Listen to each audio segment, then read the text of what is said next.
মেহেরপুরে ৯ বছরের শিশু ধর্ষণকারীদের শাস্তির দাবিতে বিক্ষোভ ও মানববন্ধন করেছে প্রতিবাদী ছাত্র জনতা।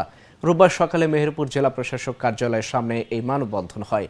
বক্তারা অভিযোগ করেন, ধর্ষণকারীদের রক্ষার উদ্দেশ্যে মামলার বাদী ও বিবাদী পক্ষের আইনজীবীদের মধ্যে যোগসাজশে মামলাকে ভিন্ন খাতে প্রবাহিত করার চক্রান্ত চলছে।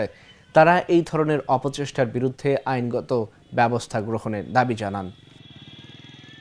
ধর্ষককে যে আনার পরেও যে বিচার করার জন্য যে উকিলগুলো যে জামিন করায়, এদের কি কোনো মানুষত্ব বোধ নেই? এরা কি কুকুর নাকি যে ধর্ষকের পক্ষে? ধর্ষক যে করে, ধর্ষকের যে পক্ষ নেই, এরা কিন্তু একই সমান অপরাধী।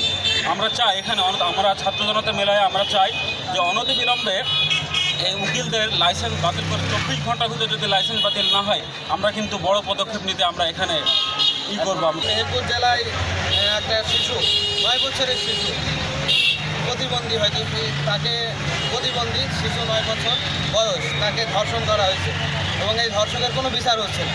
তাই আমরা এই রোদে এখানে দাঁড়িয়ে আছি যে আমরা তার বিচার চাই।